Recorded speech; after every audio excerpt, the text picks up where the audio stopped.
Pour aller plus loin, Olivier Vallée, économiste et politiste, auteur de Société militaire à Madagascar, une question d'honneur aux éditions Qatar Line, notre invité. Bonjour. Bonjour. Merci d'avoir accepté notre invitation. Alors, les coupures d'électricité et d'eau, ce n'est pas nouveau à Madagascar. Comment expliquer que cette colère éclate aujourd'hui ? Il y a plusieurs facteurs. D'abord, l'absence du président dans des conditions qui sont des conditions difficiles pour une grande partie de la population. Ça a suscité des interrogations, beaucoup de circulation sur les réseaux sociaux. Et il y a aussi l'accumulation d'un certain nombre d'incidents divers qui ont mis en relief la grande corruption du système, en particulier l'autorisation donnée à 4 Boeing d'être vendus à l'Iran en passant par Madagascar. Une série de scandales qui ne sont pas nouveaux, mais comme beaucoup de choses, c'est la conjugaison d'un certain nombre de faits et ensuite la tendance aussi aujourd'hui de toute une partie de la jeunesse devant l'incapacité des politiques à formuler elles-mêmes ces revendications et ces modes d'action. Vous évoquez cette jeunesse et dans la foule, parmi les jeunes, nombreux sont ceux qui arborent des drapeaux du manga japonais One Piece, devenu un véritable étendard pour de nombreux jeunes, non seulement à Madagascar, mais aussi à travers le monde. C'est le cas aussi au Népal, aux Philippines ou encore au Maroc. Alors, qui est cette Gen Z ? Élément de réponse avec Ludovic de Foucault. Rabat, lundi. Ce groupe qui s'appelle Gen Z 212, l'indicatif téléphonique du Maroc, mène depuis 3 jours, grâce à une mobilisation sur Discord, une action dans les rues de la capitale et ailleurs dans le royaume. Le mot d'ordre dans ce pays qui va co-organiser la Coupe du Monde 2030 de football, moins d'argent dans les stades, plus d'argent dans les écoles et les hôpitaux. La réponse du pouvoir, répression et détention de dizaines de manifestants. Comme ailleurs dans le monde, la jeunesse veut se faire entendre et des dirigeants plus âgés font la sourde oreille. Ce conflit générationnel né en Asie du Sud-Est a, comme une vague, emporté 3 gouvernements en 3 ans. Sri Lanka, Bangladesh et plus récemment, Népal. À Pharping, 1 heure de route de Katmandou, il y a 2 semaines, les caméras d'AFP ont suivi Santosh, représentatif de cette génération Zoomer, la première dans l'histoire qui a grandi un smartphone dans la main. En quelques mots, il dit tout ce que ces jeunes nés entre 1997 et 2018 ont sur le cœur. Il y a un gros problème d'emploi ici. Même après avoir terminé leurs études, les gens ne trouvent pas de travail, alors ils doivent partir à l'étranger. Ici, on ne gagne qu'environ 100 à 150 euros par mois. Ça ne suffit pas pour vivre.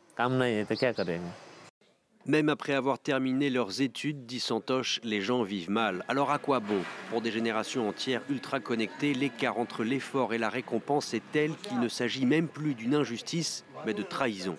Or, le sentiment de trahison nourrit la radicalité politique.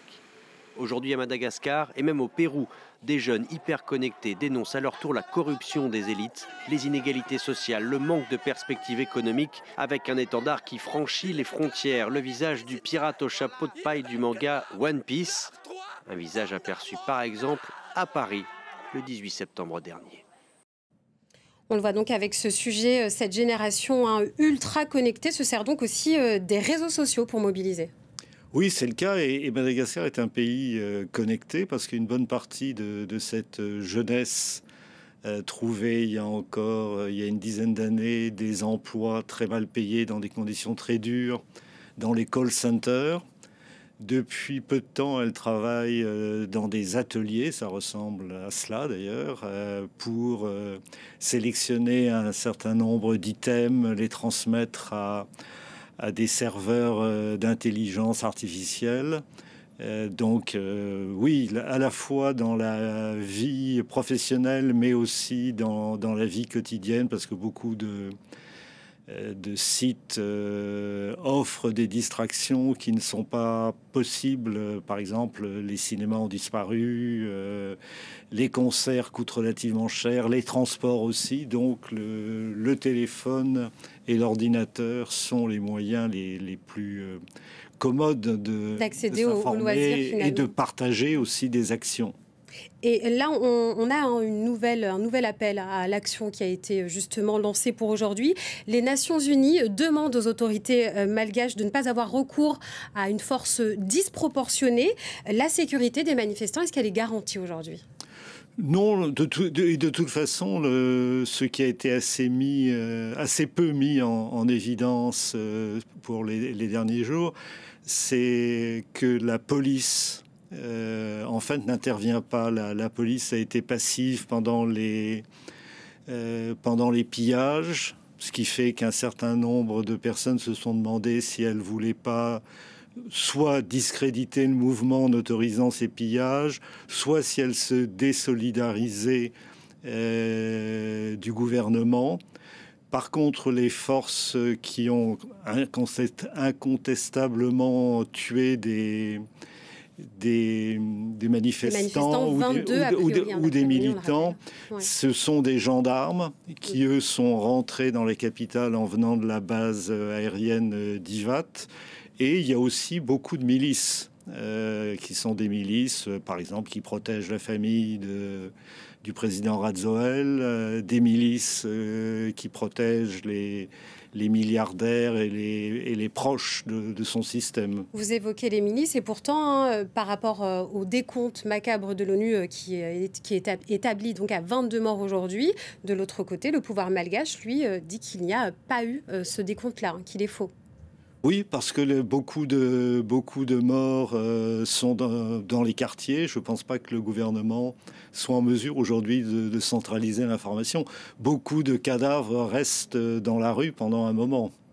Et on a ces slogans dans la rue. Alors, effectivement, on évoque les coupures d'électricité, les coupures d'eau, mais pas seulement. Les élites également sont prises à partie. Oui, comme vous l'avez dit en introduction, les coupures d'eau et les coupures d'électricité sont un phénomène récurrent. Une bonne partie de ceux qui manifestent, y compris parmi les étudiants, n'ont pas d'eau et n'ont pas d'électricité chez eux. Et donc, c'est pas principalement ce motif qui les mobilise, c'est que c'est une question qui aujourd'hui concerne à peu près toutes les villes et ça fait donc un trait commun d'action, mais je crois que c'est surtout une revendication aujourd'hui de critique du système économique et social. Aucun lieu public n'a été attaqué, les commissariats n'ont pas été attaqués. Ce sont les centres commerciaux qui sont aussi des centres d'affaires. C'est-à-dire dans chaque centre commercial, on peut trouver des supermarchés, des boutiques de luxe, mais aussi des bureaux de grandes sociétés. L'entreprise du président également était dans un de ces centres commerciaux qui sont des enclaves de richesse et de luxe, en particulier celui qu'on appelle de Tanah Waterfront, qui sont juste à côté de zones inondées où vivent des gens extrêmement pauvres dans des conditions insalubres qui n'ont ni eau ni électricité.